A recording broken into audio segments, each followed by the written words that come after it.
A very good morning dear students of class 11th. This is the lecture number 3 for the chapter Some Basic Concepts of Chemistry. So students, कुछ basic topics हम इस chapter के discuss कर रहे हैं. So it's a humble request, जो भी मैं पढ़ा रही हूँ, whatever I am teaching, just follow the pattern. आप उसको अपने fair copy में लिखते जाइएगा, बहुत ज़्यादा descriptive notes मत बनाइए. And try to clear the concept. Students I can understand कि क्लास 10th का लेवल और क्लास 11th के लेवल में बहुत ज़्यादा अंतर है. I am always there with you. बस थोड़ा पेशेंस रखिए, have patience and just try to clear the concept. Whatever I am saying, whatever I am teaching, try to clear the concept. और बहुत ज़्यादा घबराने की ज़रूरत नहीं है, because I know syllabus is very lengthy. आपकी books भी काफ़ी मोटी होंगी. It is very, you can say that it is very tough also. कुछ स्टूडेंट्स को लग रहा होगा, बट आप सिस्टमेटिकली स्टेप वाइज आप फॉलो करोगे तो आपको कोई भी प्रॉब्लम नहीं होगा students. So have patience and whatever I am teaching उसके अकॉर्डिंगली आप उसको फॉलो करते जाइए. So students, let us start. It is very basic thing, some useful conversion factors. तो आपके बुक्स में ये बहुत डिटेल में दिया होगा, आप इसको देख लीजिएगा. पहला है common units of mass and weight. जो भी यूनिट्स हैं कॉमन मास और वेट की, आप देख लीजिएगा. आपको एक आइडिया होना चाहिए, because the chapters name is basic concepts of chemistry. तो जो भी बेसिक कॉन्सेप्ट हैं आपको उसके बारे में इंफॉर्मेशन होनी चाहिए. तो आप देख लीजिएगा common units of mass and weight में. सेकेंड है कॉमन यूनिट्स ऑफ वॉल्यूम में आयतन की कौन कौन से कॉमन इकाइयां हैं, आप इसको देख लीजिएगा, याद कर लीजिएगा. नेक्स्ट हमारा कॉमन यूनिट है स्टूडेंट्स, आप देखिए यहाँ पे कॉमन यूनिट्स ऑफ एनर्जी. ऊर्जा की जितनी भी कॉमन इकाइयां हैं आप देख लीजिएगा, जूल है, अर्ग है, इलेक्ट्रॉन वोल्ट है. ये सारे वैल्यूज आपको बच्चों याद होने चाहिए. नेक्स्ट है common units of length. Length के कॉमन यूनिट्स हैं, आपको पता होना चाहिए. इंच है, माइल है, यार्ड है, मीटर है, किलोमीटर. तो इसके बीच में क्या रिलेशन है, ये सारे वैल्यूज आपको पता होने चाहिए. सो स्टूडेंट्स, आप यहाँ पे ध्यान देखिए, ध्यान से देखिए. Common units of force and pressure. Force और प्रेशर के कौन से कॉमन यूनिट्स हैं? 1 ATM यानी एटमॉस्फेरिक प्रेशर, 1 बार, 1 टॉर, 1 पास्कल. अब जी ये सारे टॉपिक्स जो हैं बहुत बेसिक्स हैं, आपको सिर्फ नॉलेज होनी चाहिए कि कौन सी वैल्यू किसके बराबर होती है. नेक्स्ट हम पढ़ेंगे साइंटिफिक नोटेशन, जो कि बहुत इंपॉर्टेंट है, आप उसको ध्यान से देखिएगा. सो students, let us start scientific notation. आज का जो टॉपिक आपको पढ़ना है दैट इज साइंटिफिक नोटेशन. इसका हिंदी है वैज्ञानिक संकेत. So you all know that in chemistry we study about the structure and all the properties of atoms and molecules. रसायन विज्ञान में हम अणु और परमाणुओं की संरचना, उनके नंबर्स, उनकी प्रॉपर्टीज़ के बारे में हम पढ़ते हैं. You all know that atoms and molecules are having very extremely low masses. इनके द्रव्यमान बहुत ज़्यादा कम होते हैं और ये बहुत ज़्यादा नंबर में, एक्सट्रीमली लार्ज नंबर में एग्जिस्ट करती हैं, क्योंकि एटम्स और मॉलिक्यूल्स जो हैं वो बहुत छोटे छोटे पार्टिकल्स से मिलके बने होते हैं. सो इनको हैंडल करना बहुत ज़्यादा मुश्किल होता है. देखिए मैंने 2 एग्जांपल्स लिए हैं. जैसे if I say that 2 gram of hydrogen has how many number of particles. 2 gram hydrogen gas के पास आप ये देखिए इतने 602 and you can see so much of zeros are there. इतने पार्टिकल्स होते हैं 2 ग्राम हाइड्रोजन गैस के पास, H2. और अगर हाइड्रोजन एटम की बात की जाए so you can see 0.0000 so much of zeros are there and then last में 166 है. So you can say that in chemistry we study about the atoms and molecules which are having very extremely low masses and they are present in very extremely large numbers. So you can see such a large number of particles these atom and molecules are having. यहाँ पे hydrogen gas H2 के form में है और atom जो है सिर्फ H है. So इनको कैलकुलेट करना बहुत मुश्किल होता था, इनको इकट्ठा करके रखना, it was very difficult. Suppose आपको कहा जाए कि इसी नंबर को इसी से मल्टीप्लाई करिए, so you have got so much of zeros. तो डेटा जो है वो हैंडल करने में बहुत मुश्किल होती थी. तो इसीलिए एक टर्म इंट्रोड्यूस हुआ दैट इज साइंटिफिक नोटेशन। एक ये पर्टिकुलर नोटेशन है किसी भी डेटा को स्टोर करके रखने के लिए जो मैथमेटिकल कैलकुलेशंस को ईजी बनाता था। सो स्टूडेंट्स, आपने पढ़ा कि जो भी केमिस्ट्री में आप एटम्स और मॉलिक्यूल्स के इतने सारे लार्ज नंबर ऑफ पार्टिकल्स को हैंडल करना बहुत मुश्किल होता था, तो कौन सा टर्म इंट्रोड्यूस हुआ? दैट वाज साइंटिफिक नोटेशन, वैज्ञानिक संकेत। It offers a challenge to do simple mathematical operation. Chemistry में जो भी कैलकुलेशंस आते थे वो इतने ज़्यादा टीडियस होते थे, इतने ज़्यादा लेंदी होते थे कि वो एक चैलेंज की तरह था। जैसे कि साइंटिफिक नोटेशन जब आप पढ़ेंगे कि कैसे आप उसको रिप्रेजेंट करोगे, इन बड़े बड़े नंबर्स को आप एक पर्टिकुलर नोटेशन के फॉर्म में कन्वर्ट कर दोगे, तो उससे एडिशन, सब्सट्रैक्शन और डिवीजन ये सब करने में आपको इजी होगा, मल्टीप्लिकेशन करने में इजी होगा। सो जो केमिस्ट्री में जो भी कैलकुलेशंस आते थे they were very lengthy, they were very tedious. तो इसको ओवरकम करने के लिए साइंटिफिक नोटेशंस आया जो कि मैथमेटिकल कैलकुलेशंस को करने के लिए इजी रहा। So now let us introduce about scientific notation. Scientific notation को आप कैसे एक्सप्रेस करोगे? It is n into 10 to power n। Once again n into 10 to power n, where n यहाँ पे n क्या दिखा रहा है? It is a digit term. Small n is exponent having positive or negative value. You can see here, see exponent 10 to power. Here you can see that 4.1, it is digit term, it is n, capital N, 10, and then 4 is the exponent. So पूरे calculation को, mathematical calculation को हमने scientific notation के form में convert कर दिया, n into 10 to power n. Now watch very carefully, this 10 is base, आपको पता है इसको आधार बोलते हैं।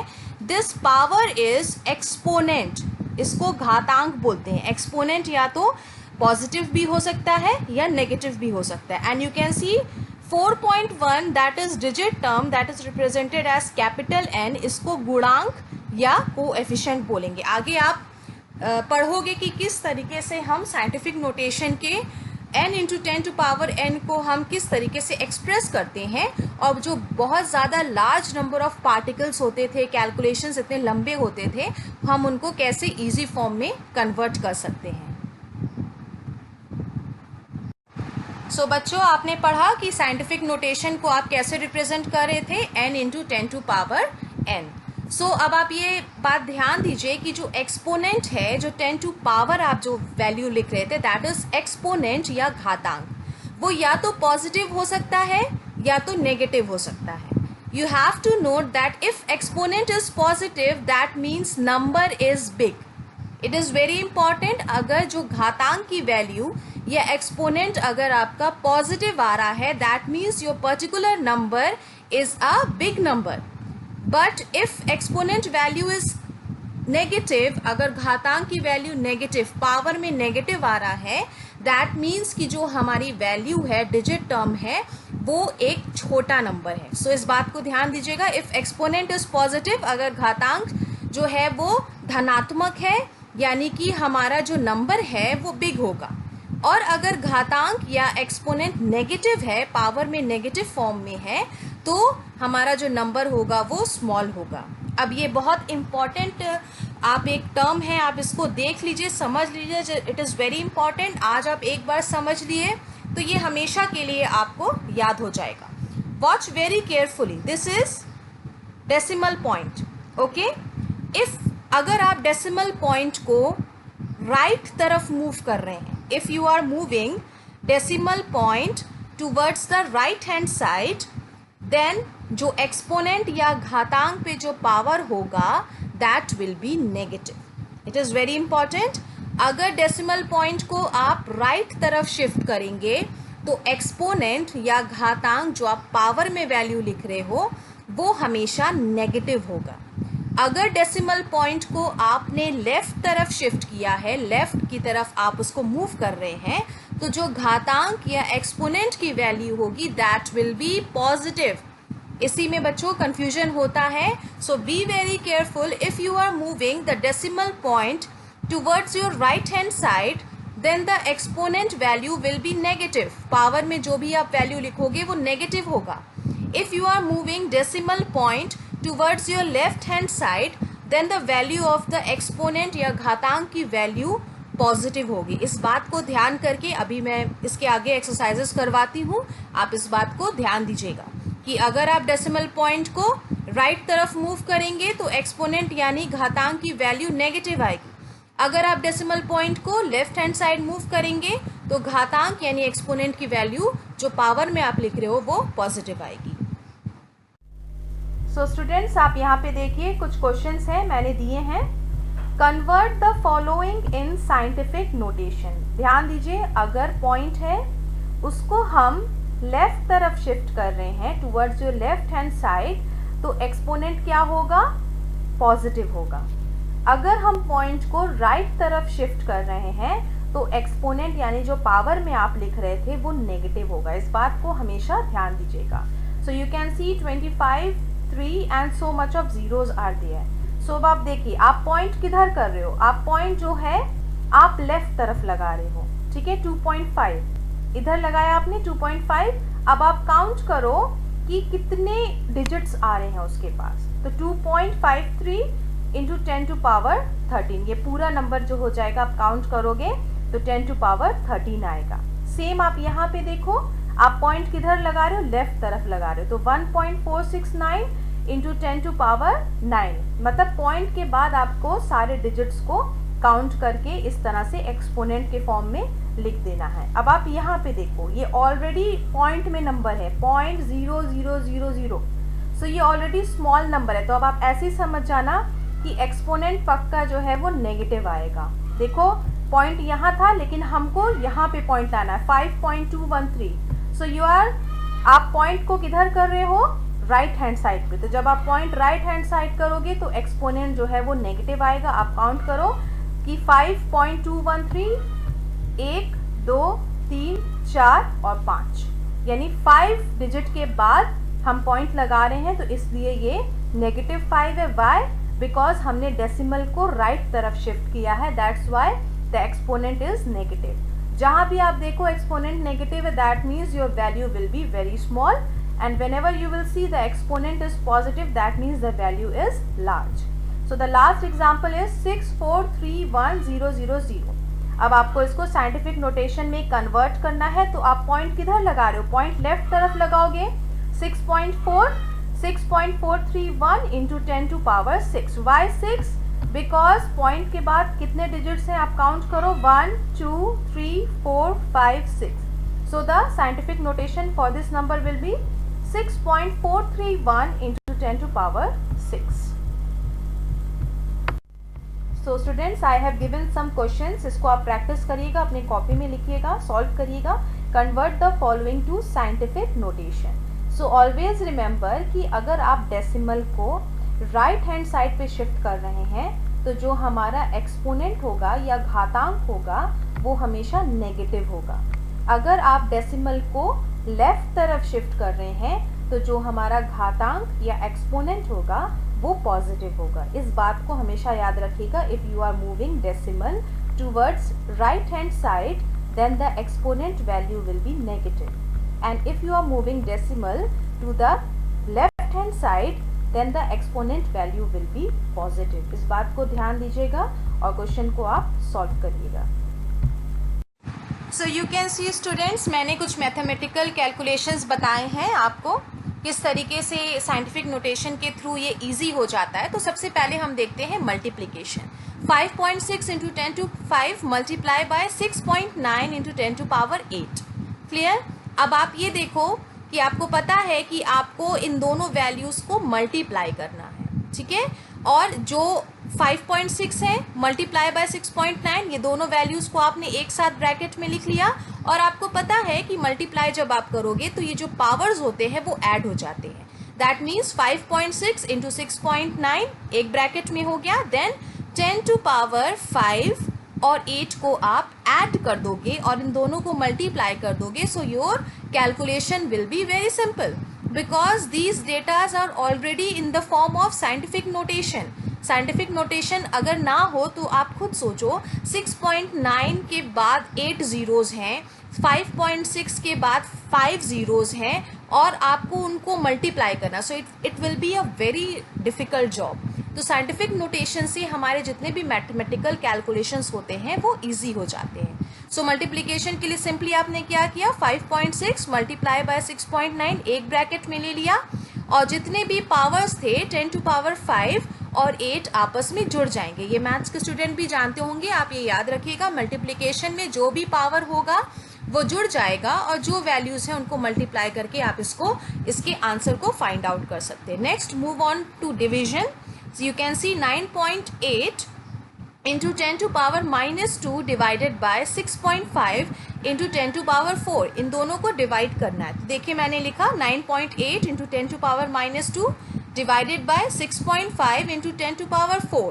अब आप ये ध्यान दीजिएगा कि जब भी डिवीजन होगा तो ये 10 to power 4 जो है जब ये ऊपर जाएगा, क्लियर, ऊपर जब ये जाएगा यानी कि न्यूमरेटर में जब जाएगा तब आप ये देखो ये 4 जो है अपने साइन को चेंज कर लेगा, क्लियर, यानी कि जब ये 4 ऊपर गया तो ये आप देखो 10 टू पावर माइनस 2 और -4 हो गया। इस बात को ध्यान दीजिएगा, जब भी आप पावर को ऊपर से नीचे की ओर शिफ्ट कर रहे हैं तो वो हमेशा अपने साइन को चेंज कर लेगा। यानी जो हमारा जो आप इसको सॉल्व करोगे तो 9.8 divided by 6.5 multiply by 10 to power -2 and -6, because आपने 4 को ऊपर शिफ्ट किया है, so it will change it sign. जब आप इसको सिंप्लीफाई करोगे तो आपको पता होना चाहिए कि minus minus is always positive, clear. So -2 और -4 को जब आप ऐड करेंगे तो 6 आएगा, लेकिन साइन उसी नंबर का लगता है जो बड़ा होता है। तो आप देख सकते हो -2 है और -4 है, तो हम साइन जो है वो -6 लगाएंगे। Minus minus is plus, but sign आप वही लगाओगे जो बड़े नंबर के आगे लिखा होता है। It is very basic thing, आप इसको देखिएगा। डिवीजन में कुछ नहीं करना है, मल्टीप्लिकेशन भी इट्स वेरी सिंपल कि सिंपली जो भी पावर होगा आप उसको ऐड कर देंगे और बाकी जो भी डिजिट टर्म्स हैं उसको मल्टीप्लाई कर देंगे। डिवीजन में क्या है कि आपको डिवाइड करना है, तो एक जिससे आपको डिवाइड करना है उसके पावर को आप जब ऊपर ले जाओगे तो वो अपने साइन को रिवर्स कर लेगा और फिर उसके जो भी बेस वैल्यूज़ हैं और जो भी एक्सपोनेंट वैल्यू है उसको सॉल्व करके अगर आप यहाँ पे 9.8 डिवाइडेड बाय 6.5 आप सिंपली डिवाइड कर दो और इसका जो पावर आएगा that will be 10 to power -6। So students next देखते हैं हम एडिशन।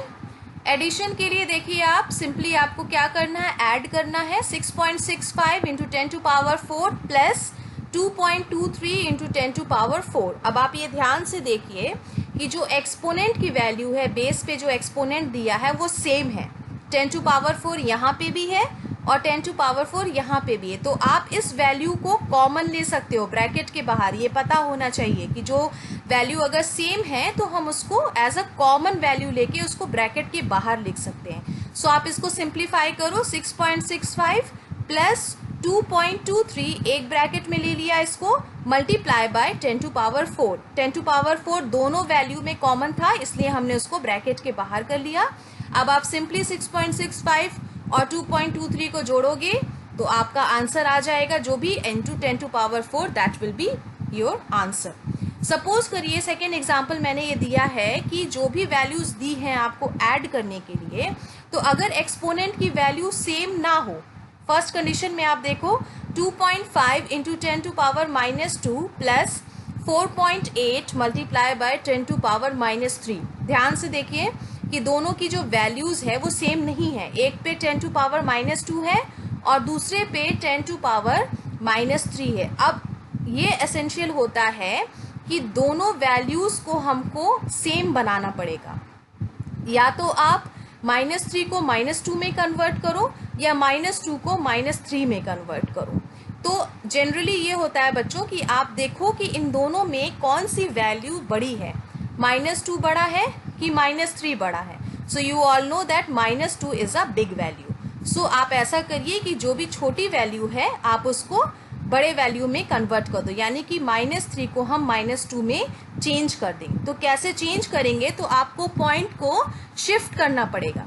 क्लियर? पॉइंट को अगर आप शिफ्ट करोगे तो आपने पहले भी ये पढ़ा है कि डेसिमल पॉइंट को अगर हम लेफ्ट तरफ शिफ्ट कर रहे हैं, डेसिमल पॉइंट को अगर हम लेफ्ट तरफ शिफ्ट करेंगे तो जो हमारे पावर है वो क्या होगा, पॉजिटिव होगा। अगर हम डेसिमल को राइट तरफ शिफ्ट करेंगे तो पावर क्या होगा, नेगेटिव होगा। तो 4.8 इंटू 10 टू पावर -3 था, -3 था। अब आपको क्या करना है, -2 में कन्वर्ट करना है, यानी इसको पॉजिटिव करना है। तो आपने पॉइंट को किधर शिफ्ट किया, अब आप देखो 4.8 था तो आपने पॉइंट को किधर शिफ्ट किया, पॉइंट को आपने अपने लेफ्ट हैंड साइड पे शिफ्ट किया है। इसको आप जितना प्रैक्टिस करोगे बच्चों उतना क्लियर होगा। आपने पॉइंट पहले यहाँ था 4 पॉइंट था और आपने पॉइंट को 0.48 यानी आपने लेफ्ट तरफ शिफ्ट किया, यानी इसमें -3 में एक ऐड होगा +1, सो -3 + 1 विल बी -2। सो आपने -3 को -2 में कन्वर्ट कर दिया, 0.48 इंटू 10 टू पावर -2।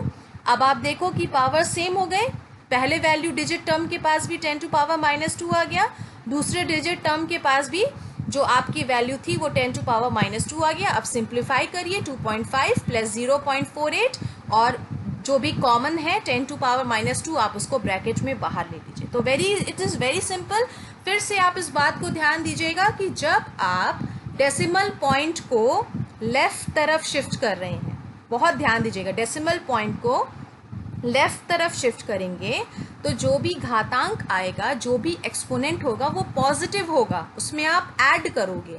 अगर डेसिमल पॉइंट को हम अपने राइट तरफ शिफ्ट करेंगे तो हमारा घातांक या एक्सपोनेंट नेगेटिव आएगा। तो इस बात को ध्यान दीजिएगा कन्वर्जन के लिए, और जितना ज़्यादा आप इसको प्रैक्टिस करोगे बच्चों उतना आपके लिए क्लियर होगा।